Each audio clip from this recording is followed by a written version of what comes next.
Alright. Happy Friday. How y'all doing? Good to hear. Good to hear. I hope nice, restful weekends are ahead for us all. Today is Friday, February 4th. In this lecture, we're going to keep talking about forces and eventually begin talking about how forces do work, the physics definition of work. Main thing to note, like I mentioned last time, the current Chapter 2 homework and quiz, their listed due date, if you were to log on and look at it right now, is still Monday the 7th, just because I haven't gone in to change it yet. I am definitely going to change it. It will not be due Monday night. I'm pondering, frankly, making it due at the end of next week. I'll have to run a few calculations. At minimum, it will not be due Monday night. Probably Friday. I'm thinking next Friday. So do work on it over the weekend. You just don't have to have it done over the weekend. Questions about anything before we get started? So we not gonna have like any other homework on top of that for next week? No. Everything's still foundational, so we're just going to be building on the same stuff. No, I'm not assigning anything new.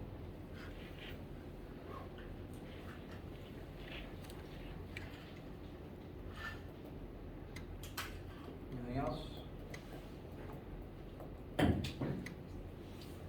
Okay. So, first thing we're going to do is keep looking at friction and how it relates to normal force. We're going to look at an example that ties all that together. And then we will move on to the physics concept of work. Please note, the clock is dead again, so I might ask for some help checking the time in a minute. We left off looking at this slide. Where we at least had laid eyes upon the formula for friction. So force of friction equals normal force times mu. In order to generate friction between two objects, two surfaces need to be touching. So let's say we have a box sitting on a horizontal floor. What we would typically expect to see for one object just sitting still on top of something else, this object would have its own weight pushing down, and because it's pushing down with its own weight, the floor will try to counteract the force being exerted into it by exerting a force upwards, that being normal force from the floor on this box. So there's normal force present acting on this particular object. And if someone were to try to push this box to the right, if someone wanted it to move to the right, friction, by virtue of the fact that it exists to oppose motion, would spring into existence. And since it technically comes from the surface interaction, so like the friction is generated down here. I'm going to use a different colored marker for now.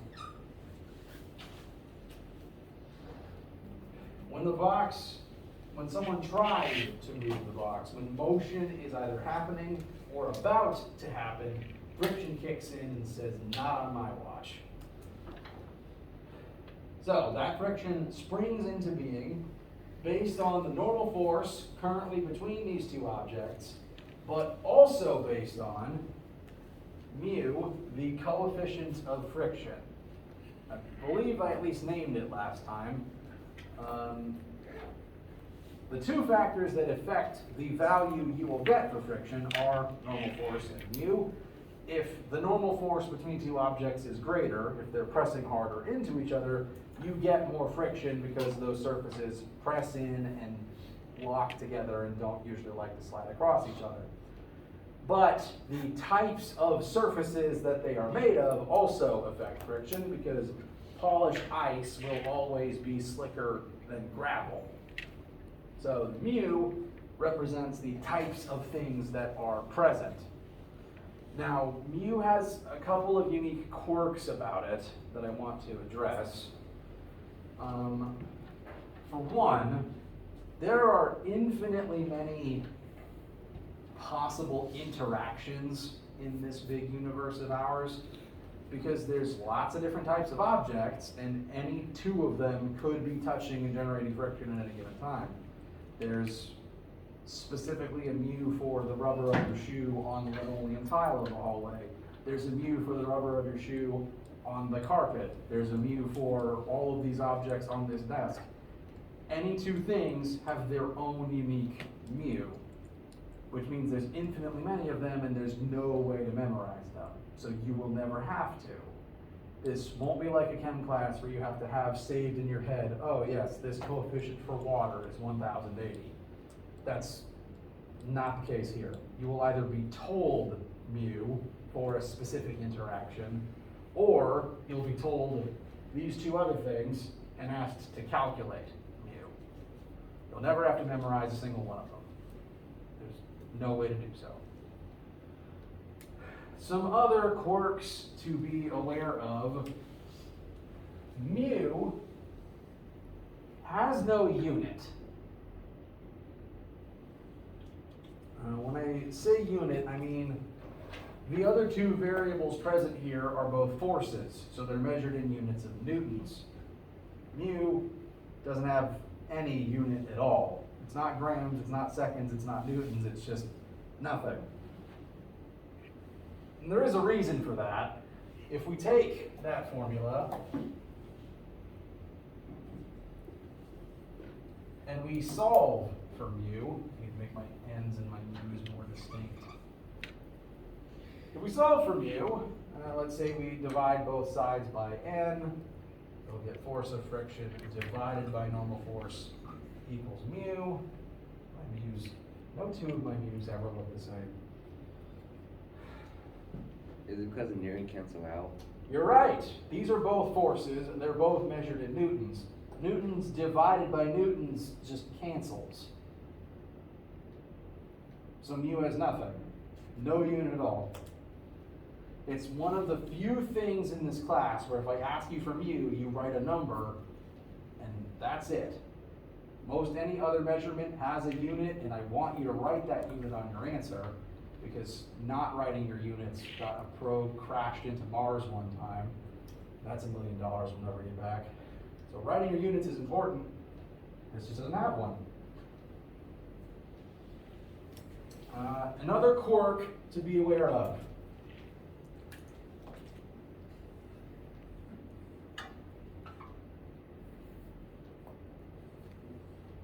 Mu will always be a very small positive number with a value between 0 and 1. It will never be bigger than 1, and it will never actually be 0 or lower. The reason for this is mu is basically a ratio comparing the amount of normal force present to the amount of friction present. So in normal circumstances, there will never be more friction than there is normal force. That would be a 1-to-1 ratio. If normal force and friction were the same number, you'd be dividing like 50 by 50 and you get 1. Which is why mu tops out at 1. Meanwhile, if mu was 0, that would represent a situation with just no friction in it. Because then no matter how much normal force you had, anything times 0 would still be 0, and there just wouldn't be any friction there, which is a physical impossibility as we currently understand the universe.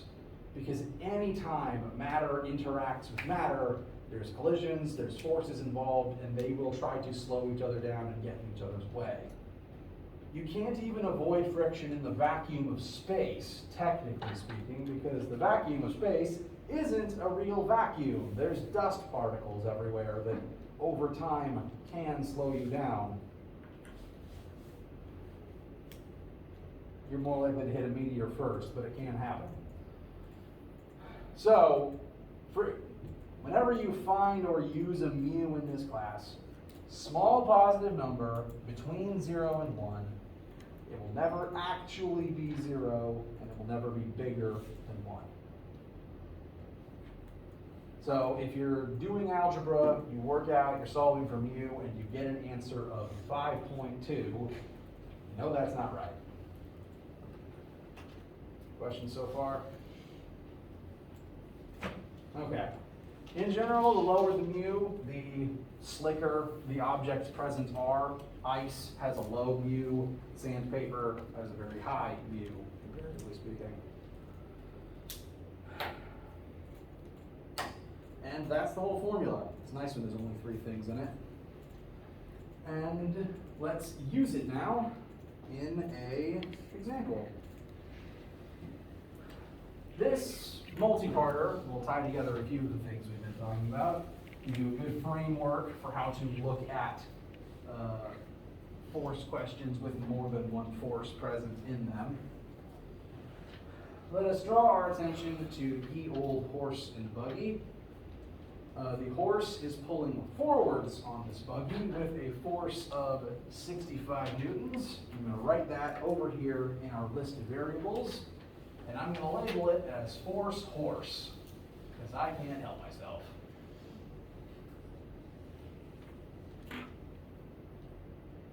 So force horse is 65 to the left, just based on the picture.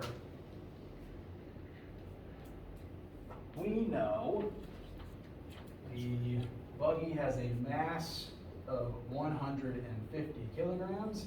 I keep wanting to say 1,050, but it's 150 kilograms.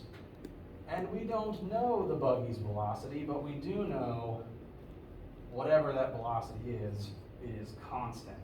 It is not changing. This is the horse equivalent of cruise control, moving at the same speed, no changes.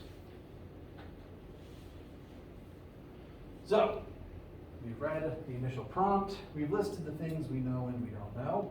Next thing that's very helpful is to draw a picture.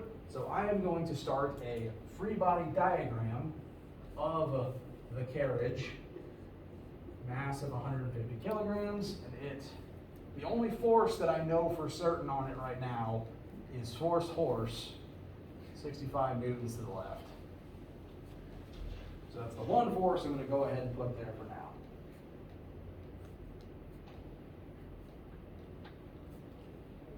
So, we've got the question, listed our variables, drawn, at least at the beginning of a picture. Let us now look at some of the individual sub-questions. The horse is definitely exerting a force on this cart. When you pull anything, and you should know from experience, even if you're at constant walking speed, you are using an amount of force. Your muscles will be tired eventually. So there is a force on this buggy, but it's not speeding up. The velocity is constant. But according to Newton's second law,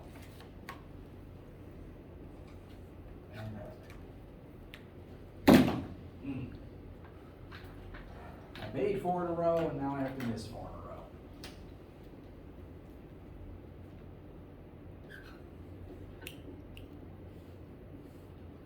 Newton's second law tells us force equals mass times acceleration. Horse is exerting a force, so should the cart be accelerating?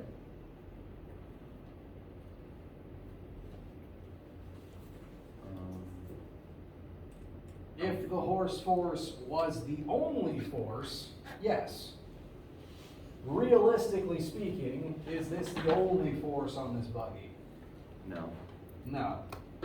We will analyze that situation momentarily.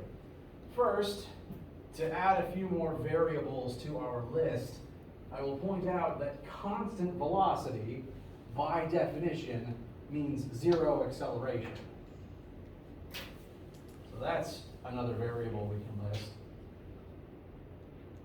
And since acceleration is 0, we bring that over here, the net force, the sum of all the forces acting on this wagon, should also be 0. There are clearly individual non-zero forces present, but they must all add up to 0 in order to be moving at constant velocity. This actually refers back to Newton's first law. An object at rest will remain at rest, and an object in motion will remain in motion unless acted upon by an outside force. If an object is in equilibrium, it will keep doing whatever it's doing. That includes sitting still, and that includes moving at constant speed. The only way to move at constant speed is if the net force acting on something is 0. Again, this is what cruise control does. When you set your cruise control to a certain speed, you are telling your car's engine, okay, exert however much force forward you need to so that it cancels out with all of the forces trying to slow me down. Net force is 0, move at constant velocity. So all the math we're about to do, your car's computer does for you a lot faster. So, we know why the buggy is not getting faster and faster and faster. Whatever forces are present, they must add up to 0. Now, assuming this takes place on Earth, what is the next most likely force that's probably here that we can start calculating? Gravity. Gravity, very good. So, what is the weight of this buggy? It has mass, it is on planet Earth. How do we find its weight? Fantastic. So, let us take our revised Newton's second law. Force of gravity is m times 9.8. So 150 times 9.8 down. By my memory, please correct me if I'm wrong, should be 1,470 newtons downward. Pretty heavy wagon, although not much heavier than me. There's not a lot of wood in there, that makes sense.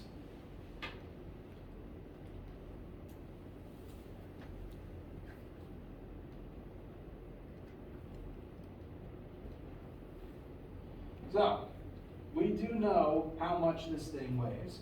That is one more force that we can add to our drawing. Fg, 1,470 newtons, very specifically downward, that is important. So, that's 2 more forces. Do the 2 that we've already drawn here add up to 0? What was the question? This is not a trick question. Do the 2 forces that are do the 2 forces that we have already written here add up to 0? No. No. If we find the sum of these 2 vectors, we'd be falling in this direction, which hopefully is not what's happening, which means there must be some other forces present to counter these. So, next question, what are all of the forces on the buggy? We've identified 2 of them, and I will go ahead and inform you there is in total 4. Would it be normal force? Very good. So, this buggy is riding horizontally across a flat piece of ground. Gravity's pulling it down, and yet it isn't falling, therefore the ground must be supporting it. It's not falling through the ground, so the ground must hold it up. And when a surface exerts a force perpendicularly out of itself, we call that normal force. So there is some amount of normal force present from the Earth itself, or the surface of the Earth. Now, I'll just show algebraically how we get the number for that. This is going to be very straightforward algebra.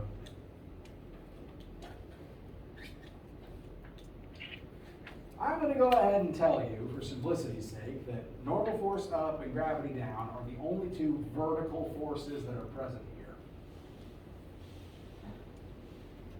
Now we know all the forces must add up to 0. We can only really add y to y and x to x, And since we know everything in the y-axis, we can go ahead and start trying to add them together. So, sum of the y forces, we know we have normal force up and gravity down, they must add up to 0. And when two things add up to 0, they must just be equal and opposite. Yes? What's F of Y? Oh, yes. Net force, specifically the y-axis forces. Because we can't add an x vector to a y vector. We have to add the x's together and then separately the y's together. Now, we know that the total force must add up to 0, which means the y force should be 0 and the x force should be 0. So both separate axes must add up to 0 for this to be true. Does that answer the question? Any other questions related to that before I move forward? Let me get some water real quick.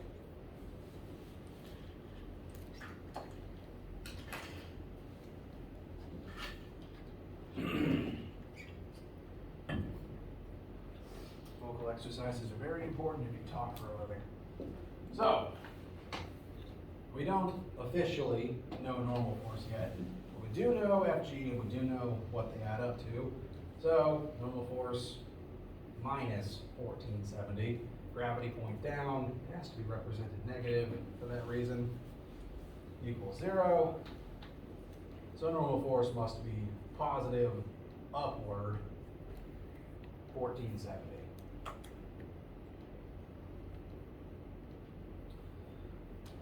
Now, a general assumption that can be made safely most of the time. If an object is sitting still, or at the very least not accelerating up or down, and it's sitting on a flat horizontal surface, then the gravity down and the normal force up should be equal and opposite. This is not always the case. Most famously, we'll look at this next week, gravity and normal force are not equal and opposite when you're on a slope like this.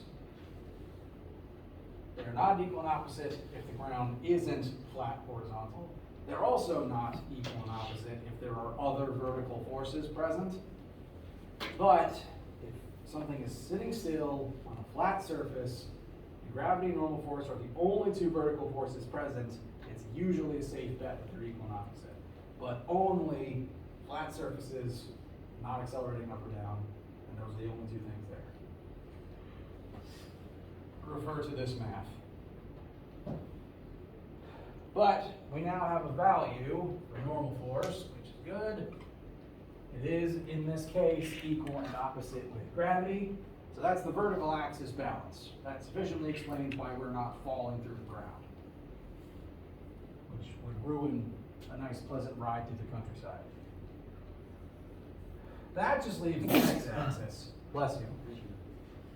So, the horse is pulling forwards. We know that something has to be opposing the horse because the x-axis must also add up to 0. What is the most likely candidate for something that is opposing the horse force? Friction. Friction, very good. The buggy is moving to the left. Therefore, friction from the ground to oppose that motion would push to the right, backwards, basically. Friction always opposes motion. Whatever direction the motion is in, friction points in the opposite. Its whole job in the universe is to get in the way and slow everything down. So friction is present, and we know it must point in the opposite direction as the horse force. So, if we look, and I'll go ahead and inform you, these are the only two x forces in this scenario. Which means these two things must add up to 0. So, horse force plus force of friction equals 0. We know horse force, we don't know friction, we do know 0. Therefore, friction is equal and opposite to horse force. The negative in this case just means opposite direction to the direction the horse is pulling. Because I kind of made the horse direction positive, even though left is usually negative. I should probably reverse that picture in future years. Yes? For f of x equals, what's the force of what? What's that number at the bottom? H versus Force of x equals, Okay, yes, so this is the sum of all the x-axis forces must be equal to 0. We got this from over here. We're just specifying specifically x-axis stuff. So the two x-axis forces present are force and friction. So they must add up to 0. So we're replacing sigma f with the two things that add up to it in the x-axis. Yes. If the force of force and force of friction is the same, then shouldn't the horse not be moving at all? Good question. What, realistically, if I was like showing you a recording of this and showing you force readouts for the whole process, they wouldn't start balanced. They would not start balanced. Kind of the same way with your car. If you want your car to get faster, you have to be overpowering friction while you speed up. And then once you're at the speed you like, you can even out with friction and coast. So if we were watching this process from the beginning and reading out the force the horse exerts, it would need to be exerting more than 65 to overcome friction and get up to that speed. We have begun this process after that began. We were already moving, and now the 65 is the force the horse is exerting once we're at a comfortable coasting speed. Does that help? Okay. Very good observation. Definitely true. Just not within this snapshot of time. That event took place in the past. Any other questions? Okay, so that is all the forces identified, labeled, and numbered. Fantastic job. Last question, what is the coefficient of friction between the buggy and the road? We only have one formula that has coefficient of friction in it. It is our new one. You guys repeat it to me from memory or from your notes. Force of friction divided by the normal force.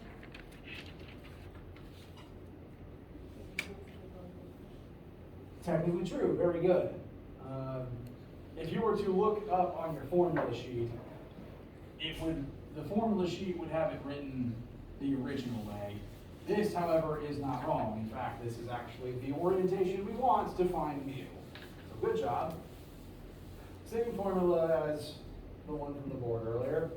And we're good to just plug things in and divide. So, force of friction is 65. Normal force is 1470. And what is that going to give us for our final mu for these wheels on this gravel road?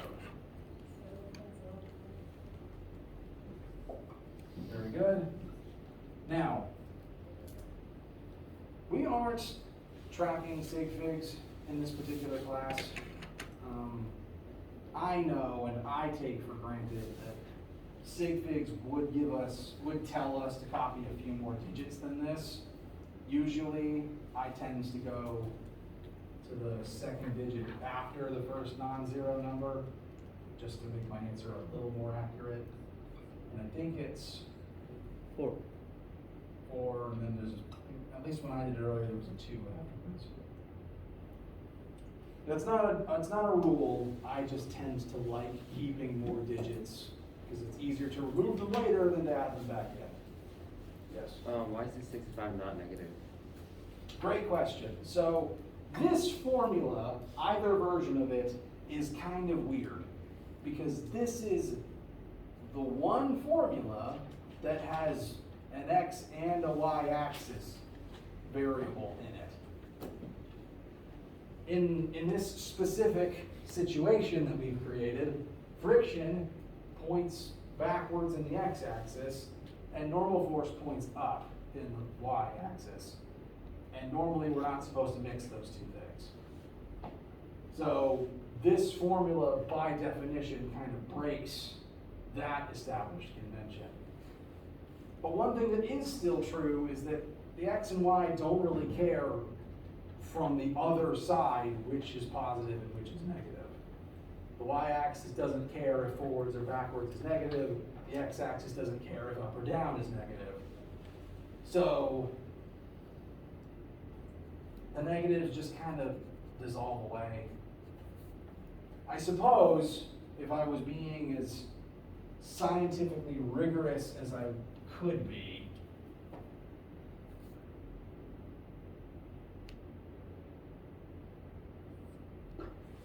there'd be an absolute value around mu. If I wanted to make the formula as truly mathematically perfect as it could be, there would be an absolute value present, specifically because the two axes, when crossed, don't care about plus or minus in the other one. It's a weird formula for that reason, and this is, in my opinion, how it should ultimately be written for that reason. And this does have the side effect of giving us the always positive answer that I told you it would. It doesn't care about what direction within each axis because of that absolute value. As for the answer we got, 1, what's the unit for mu that we should write? None. None. Very good. There isn't one. Fantastic. 2, considering that these are wheels on a gravel road, does the number we got make an amount of sense? Got some nodding. Yes. The whole point of wheels is to try to mitigate friction as much as possible. If you have wheels on something, you want it to roll, you want that to be pretty easy. So getting a very small mu, this is very close to 0. A very small mu for your wheeled vehicle is good and makes sense. If this thing didn't have wheels and the horse was dragging just a flat box across gravel, this would be a much higher number. Well, it would still be less than 1, but it'd be closer to 1.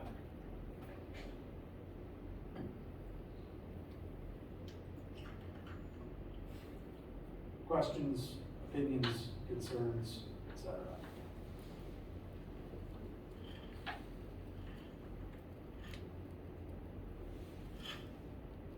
All right. And we're making good time. So, I don't want to keep you on a Friday, but I do want to spend the next about 10 minutes introducing the concept we will talk about in Monday and in lab next week. So, we as humans with muscles use force all the time, even when you're not thinking about it. There's forces involved in the act of breathing. What would you say is the goal of us using force on objects around us? Why would I use force? Why would I exert force on an object? To get it moving. To make it move. Usually something is in a place I don't want it to be. Oh, look, I want the cursor to be somewhere else, so I'm going to grab my mouse and physically exert a force to move it someplace else. Or the water bottle needs to be closer to my face to actually drink from it. So we use force to make things move. Not a trick question. And in terms of physics, we have specific words and terminology to describe that process. The act of using a force to move something is called work. The physics definition of work. This is going to be one of those times where the physics definition of something might not line up perfectly with the common English vernacular version of something. As far as physics is concerned, you do work on an object when you exert a force on it and it moves as a result of that force. Which means technically, if your parent and or guardian ever asks you if you've done your work for the day, technically speaking, if you pick up a pencil and just drag it across a piece of paper, yes, you've done work today. Tell it to your boss too, see what they say. I don't actually recommend that.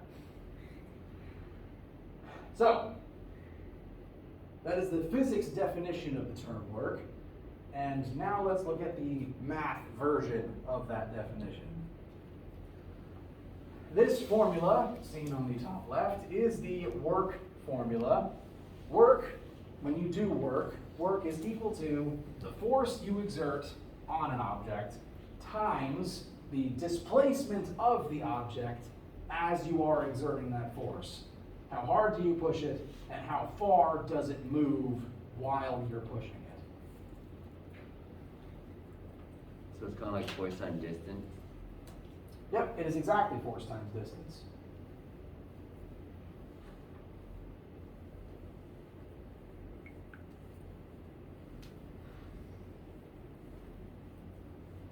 Force you exert times the distance, whatever object you are forcing moves because of your effort.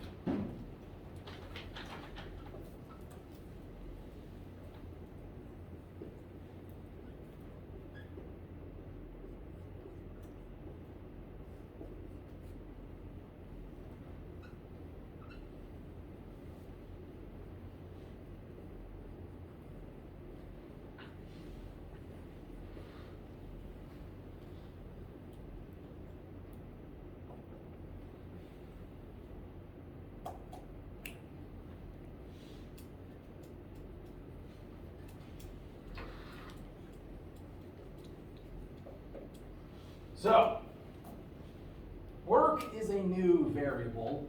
And whenever I introduce a new variable or a new concept, I like to take a second to describe it, describe the unit it is measured in. So, work in this formula is the big capital W. This is one of the few times where the abbreviation of the variable matches the actual word. So, relish it while it lasts. Work is measured in units of joules, and that is spelled Joules, not like the rocks, but like a French physicist named Joule. And joules are interesting and important in that it's not just the unit of work. It's not just the unit for this specific variable. Joules are universally the metric unit of energy. When you do work, you use energy. When you exert force on an object and move it, your muscles will eventually get tired because you are doing work, you are using energy. And when you do work, the energy that you use transfers into the object you are doing work on. Say you throw something. This is my last marker, so I'm not throwing it. This'll do. When you throw something, while it's in my hand for the wind up, I am exerting a force, and while it is in my hand, it moves some distance. So the distance would be from here until the moment it leaves my hand. Force times distance is work. I am using energy, and I'm giving it to this thing. When it has energy, it moves. We'll talk more about that later on. But right now, the main thing to remember, work, measured in joules. Joules is the unit of energy. When you do work, you use energy. Which is why you use your muscles for any amount of time. Then you get tired, and you need to eat more food. And take a nap. And stay hydrated. Lost my train of thought already. Okay. Joules is the metric unit of energy. There are other units of energy, and one that you've probably encountered more often is calories. If you've ever taken a chem class or a bio class, you've probably used calories to refer to either the energy of heat or the metabolic energy in the food that you eat. It's basically the same calories as is written on all the packages of food. If a granola bar says it has 100 calories in it, that's the amount of energy that is in that granola bar, which you then consume, and now you have that energy to do work.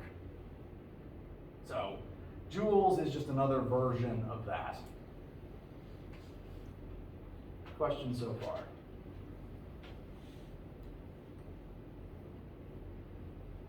Okay. I think there's only one more thing I want to mention. Like I said, I want to hold everything up on a Friday. I want to highlight a specific part of this formula that I haven't mentioned just yet, because it becomes very important when you're actually using it. See these two vertical bars attached to the force part? That's not a typo. That is there for a reason. For this formula to work correctly, the force you exert has to be parallel in the same axis as the displacement of the object. As an example, let's say the object I'm doing work on is this chair. I'm going to exert a force this way, and if the chair moves that way, I am the one that is doing this task. I am the one putting the energy into it. I have accomplished something. But let's say I'm not the only person pulling on this chair. Let's say this is a weird tug-of-war match, and even though I'm pushing this way, someone else is more successfully making the chair move this way instead. So, four-person tug-of-war match, I'm pushing this way, someone else is successfully making it move in a perpendicular axis. If the chair's moving that way, but I'm pushing this way, am I the one actually making it move? No. No, I am accomplishing nothing. Which means that the force, my force, and the actual movement are perpendicular, they don't work. I am not actually doing any work in that very strange situation.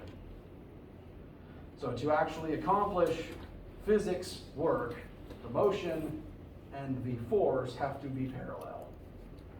If they are perpendicular, technically the force in the motion's axis is 0, and you, as an individual, didn't accomplish anything.